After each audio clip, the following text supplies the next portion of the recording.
বৈচিত্র্যের মধ্যে ঐক্যের বিকাশের পথে সুনিশ্চিত করাই হোক স্বাধীনতা দিবসের অঙ্গীকার। স্বাধীনতার 7 দশক পরেও sub inspector Kishore Baidya Karena tetap divisi 3 Beren Not Lungi Tomo Yakni Maksanya bersama Abu Tomo Baiklah Hai Selain monster besar 3 teruk kemudian Yakni Maksa Thamai Tomo District Ana अभी सलामी मंच पर नंबर 3 प्लाटून मंच से सामने से गुजरेगा। Number 3 platoon में है डिस्ट्रिक्ट आर्म पुलिस सिपाही जला ज्योतिन्द्र देववर्मा। हाय हाय सलामी मंच पर सब इंस्पेक्टर किशोर बोलते दीदी तुम मंच पर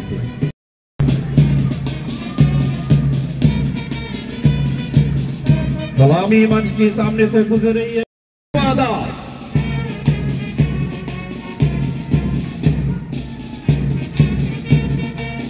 Selain monster bus kereta hai naik thani tomo NSS Boys Bishram Girls High Secondary School ni platoon commander अभी सलामी मंच के सामने से गुजरेगा प्लाटून नंबर 7 संजीव करती का फाइट टमो Don Bosco girls Bishram Girls platoon commander मचांती सावरिका देववर्मा 40%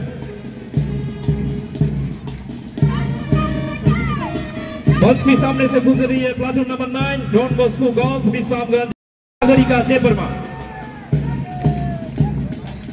सलामी मंच के सामने से गुजर रही है number 10 platoon boy scout Pathalia गार्ड एचएस स्कूल जिसकी कमाल संभाल रहे प्लाटून कमांडर गोपाल देवना।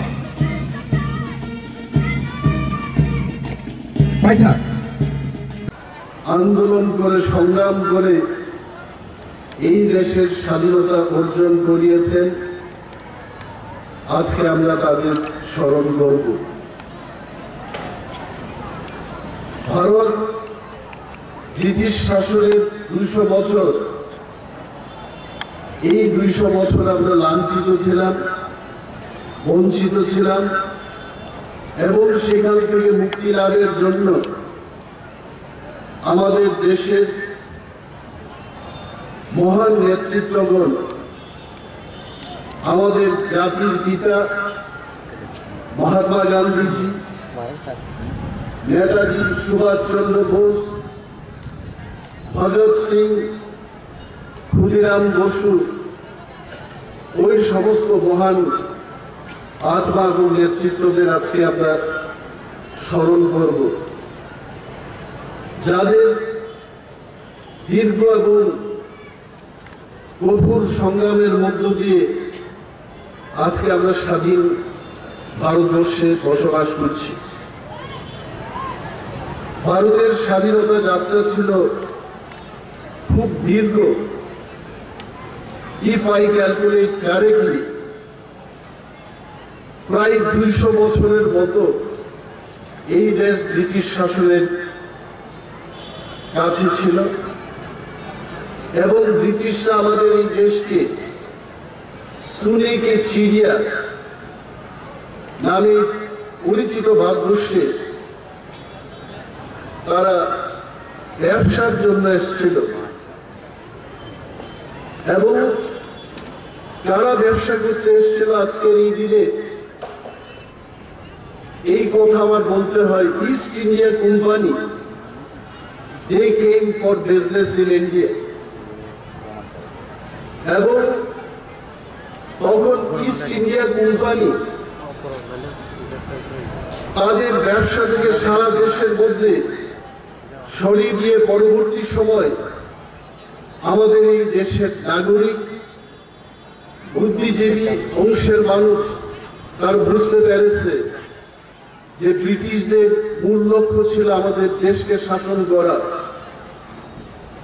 এবং সেটা যখন বুঝতে পেরেছে আমাদের দেশের মধ্যে সেই কালের যারা বুদ্ধিজীবীরা তারা আন্দোলনে নামে। And the first movement, সংগঠিত এবং ঐক্যবদ্ধ আন্দোলন we could do in the year 1757, যাকে ভারতবর্ষের ইতিহাসে আমরা পলাশির যুদ্ধ বলে থাকি। এবং সেই পলাশি যুদ্ধের সময় মীর জাফর নামে বাংলার একজন নবাবকে পুতুল বানিয়ে ব্রিটিশরা এই দেশের মধ্যে শাসনের একটা নতুন যুগ সূচনা করে, এবং সেখান থেকে আমাদের দেশ, আমাদের নিপীড়িত শোষিত নাগরিকরা এখানে সেখানে বিক্ষিপ্তভাবে আন্দোলন করতে থাকে। এবং আরো 100 বছর পর ব্রিটিশদের বৈষম্যমূলক নীতির বিরুদ্ধে 1857 সালে একটা বিদ্রোহ তখন হয়। সেই বিদ্রোহে দেশের ওই সময়কার যারা সৈন্যরা তারা বিরাট একটা প্রতিরোধ সংগঠিত করতে চেষ্টা করে, কিন্তু তাতে ওই দেশ ব্রিটিশদের উৎখাত করতে আমরা সমর্থ হয়নি। পরবর্তী সময় অনেকগুলো আন্দোলন হয়েছে দেশের মধ্যে। সেই সমস্ত আন্দোলনের মধ্যে মহাত্মা গান্ধীজির নেতৃত্বে অসহযোগ আন্দোলন, খিলাফত আন্দোলন, ভারত ছাড়ো আন্দোলন, এই সমস্ত আন্দোলনের মাধ্যমে আজকে আমরা স্বাধীন ভারতবর্ষ পেয়েছি এবং স্বাধীনতা লাভ করেছি। এবং ওই মহান ব্যক্তিদের আজকের এই মহতী দিনে আমরা স্মরণ করব, যাদের কাছে সেই দিন স্বাধীন ভারতবর্ষের স্বপ্ন ছিল যে স্বাধীন দেশ আমাদের দেশের সমস্ত নাগরিক সম্মান এবং গৌরবের সাথে জীবনযাপন করবে। আজকে আমাদের ৭৮তম স্বাধীনতা দিবস, স্বাধীন ভারতবর্ষে আমরা পতাকা উত্তোলন করতে পারছি। এবং আজকের এই মহতী দিনে আমি আমাদের দেশের জাতীয় সঙ্গীত যারা রচনা করেছেন বিশ্বকবি কবিগুরু রবীন্দ্রনাথ ঠাকুরের কথা স্মরণ করতে চাইব। জনগণ মন আমাদের জাতীয় সঙ্গীত। এবং আরো একজন মহান ব্যক্তিত্ব, মহান লেখক, স্বাধীনতা সংগ্রামী বঙ্কিমচন্দ্র চট্টোপাধ্যায়কেও স্মরণ করব। উনার বন্দে মাতরম এই সঙ্গীতটাও একই দিনে 24 তারিখ জানুয়ারি 1950 সালে আমাদের দেশ ঠিক 3 বছর পর, স্বাধীনতার 3 বছর পর এই দুইটি সঙ্গীতকে জাতীয় সঙ্গীত হিসেবে স্বীকৃতি দেয়।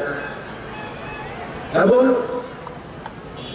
আরো একটা কথা, যে আমাদের দেশের যিনি জাতির পিতা মহাত্মা গান্ধীজি আমাদের স্বাধীনতা দিবসে রোজা রাখার সিদ্ধান্ত নিয়েছিলেন, কারণ তিনি সেই সময় সহিংসতার বিরুদ্ধে প্রতিবাদ জানাচ্ছিলেন।